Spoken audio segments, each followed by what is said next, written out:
Hi guys, yesterday I broke my quad backpack, which I'd had for about 6 months. It was one I bought cheap from HobbyRc, and it was absolutely fine, but as with most of these cheap bags, the zips were pretty low quality. So I've been kind of knowing this was an upcoming problem. I've been keeping an eye out for different sort of bags, and I did look at the Real ACC or Relac bag that seems to be doing the rounds, but following some research last night and watching Kebab's video, I decided not to bother, because while it looks good on face value, as a lot of the banggood stuff does, obviously you're still plagued with cheap zips, etc. And one of the best bag manufacturers is Lowepro. One of the best bags you can get for quads is the quadguard series, of which the BX3 I think is their latest one, and they're amazing bags, but they sell for in excess of 100 quid, and I'm not spending 100 quid to lug some quads around. So I picked this up this morning from Jessops on sale for 29 quid, and it was a bit of a punt. And this is the Droneguard CS 400, which has been out for some time, and it's basically designed for Mavics and things like that. It's basically camera drones, but I looked at it and thought I can do something with this bag. So it's a big bag, it's got a semi-hard case, you've got these little strap attachments on the top, and my first idea is simply just going to be to use some bungee rope and attach some bungee rope through these loops, and then I can simply, if I want to do so, attach my quad or a couple of quads to the bag. But looking at this bag, I'm absolutely blown away by it. If I open it up, excuse me, if I open it up, and you'll see inside, let me just make sure you can see that. So what you've got on this side is this big semi-rigid part, and on this side you've got your tool bag, which velcros in really tightly, which you can put all your tools in, and you've got a pouch inside to put bits and bobs in. But the bit that really sold me on this bag was these two compartments. So as you can see, I've got my QX7 in one, which fits perfectly, and I've got my Sky Zone goggles in the other, which fits perfectly. And on the back of this little pouch there is more of these stretchy sort of holders, which I've just put my goggles battery on. And again, this whole thing comes out if you want, and it sits in securely on this velcro. So as you can see, you can fit loads of stuff in this, props, my battery bag. You could, inside I've got a couple of quads at the moment, which you can attach like that. I could easily fit another probably 2 quads inside here, probably more given that this is really deep as well. But this is just a really quick look. You've got these little bits that you can stick any which way you want. I've got a action cam in this one.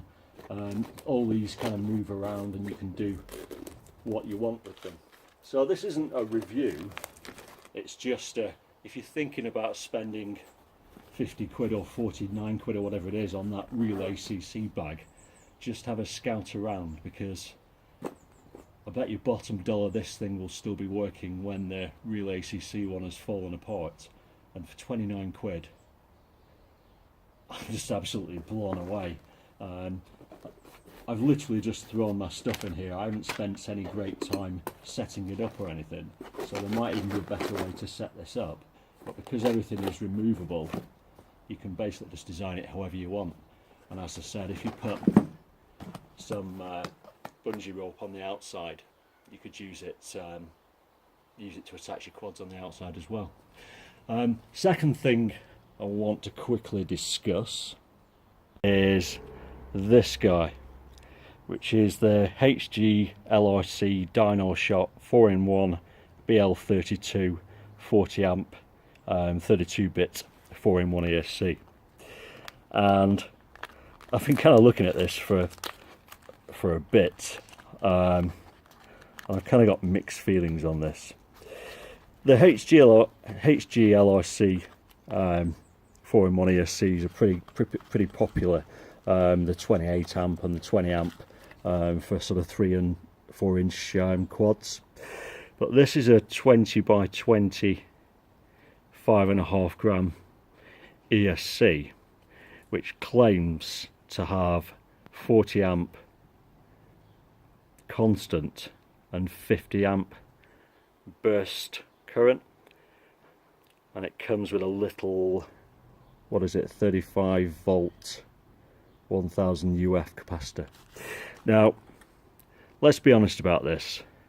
If you think something that weighs 5.5 grams and is basically paper light and tiny can handle burst current of 200 amps, which, let's be honest, is essentially a very heavy quad with some massive motors on it, because even running 2207s, 2306s on a freestyle quad with pretty, you know, 5045s, 5046 pitch props, you'll rarely see 160 amp burst. In fact, I don't think I ever have.